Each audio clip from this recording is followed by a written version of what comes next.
Hi guys, it's Jeff at Slavens Racing. This video is about how to change fork springs in the WP Xplor Forks. The Xplor Forks come on a lot of different KTM models, mainly the XCW and EXCF models.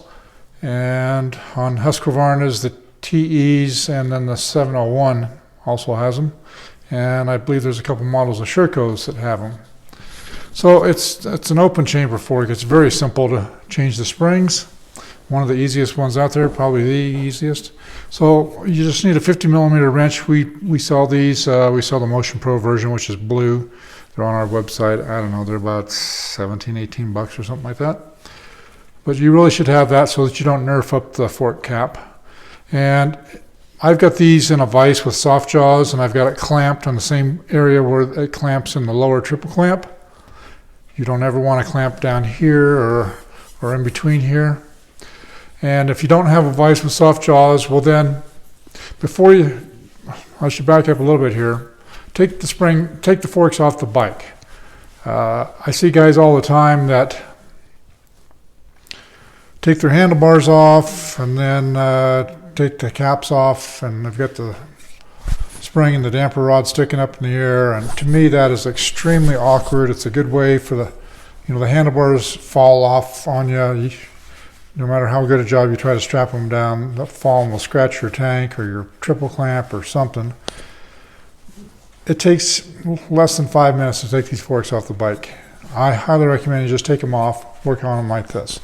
But if you don't have a vise, before you take the forks out of the triple clamps, just loosen the bolts on the top triple clamp and use the lower triple clamp as your vise. So the top triple clamp bolts, which would be up here, loosen those because they pinch on this tube and they kind of bind up the threads on this cap. So loosen up those triple clamp bolts, then loosen it, just break it loose, just like a quarter of a turn. Then take the forks out, then you're ready for the next step. So I've already broken this loose.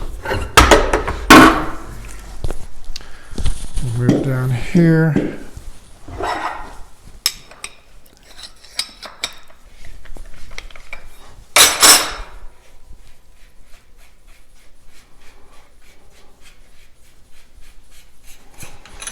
Then you just slide this outer tube all the way down. And it'll be kind of sticky if you haven't ridden for a while, like this one is. So when you got the right wrench, it's a 24mm open end is all you need. And you just hold onto the cap and pull the spring down. Slide it in there like that. Then you take your 50mm wrench we talked about before, break it loose.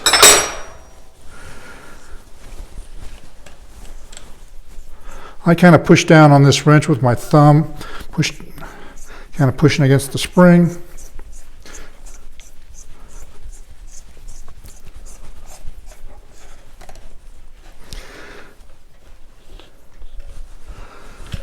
Okay, so the wrench has slipped off of there.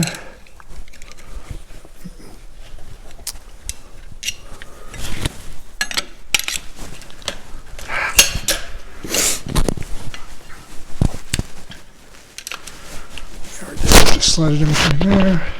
Because when it gets towards the very top of the threads, it will start turning the spindle. They always kind of bind just a little bit at the very end of the threads there.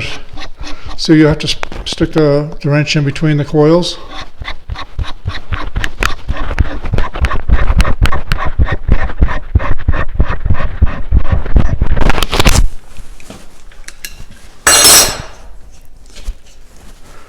There we go. And you should back this adjuster out before you put the cap back on. So counterclockwise on the cap. Then if you're careful, you won't have to reset the oil level.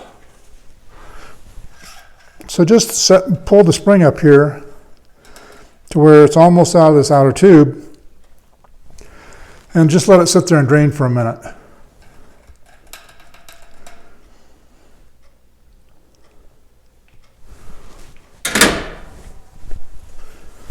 So now it's ready for the new spring. So just pull up on the spindle. This is the spindle.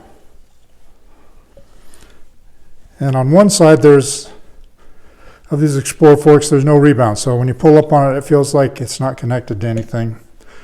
On the other side, you'll get some drag to it. This side's a little bit harder to do because there is no friction, no drag there, and the spindle wants to fall down. Since the spindle wants to drop on you on this side, take a pair of needle nose pliers and just grab that flute. The spring guide down there has flutes on it.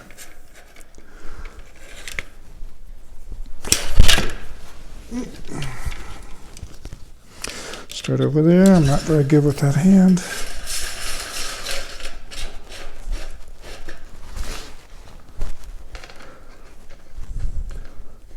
Get your cap started and then you're good to go. Let go with that. Pull down on this, keep turning this, then you'll feel it stop, but yet you'll still have a lot of threads showing. That means the cap is bottomed onto the spindle.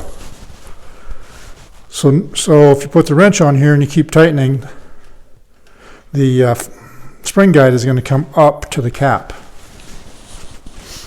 So you need to slide the wrench in here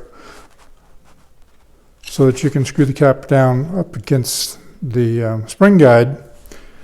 But unless you have one that's been ground down, it's hard to get it in there.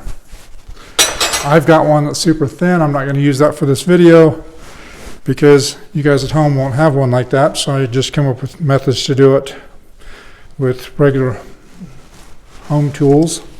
So just take a pair of, these adjustable channel lock type pliers, and don't get in there and put a bunch of marks on it, but just hold on to it. And when you first go to turn it, it's going to feel stuck, and you might even have to use that 50mm wrench. And tighten this down.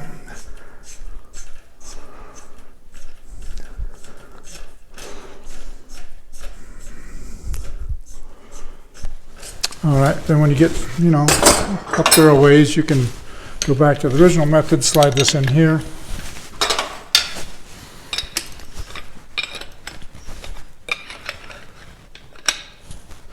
And tighten this down. So if you want to figure out how to torque these, that's fine with me, but I think most of you torqueaholics are going to go into withdrawals if you can't torque it, but I just tighten them. This does not have to be super tight. It does need to be tight, but not ridiculous. Pull the outer tube back up.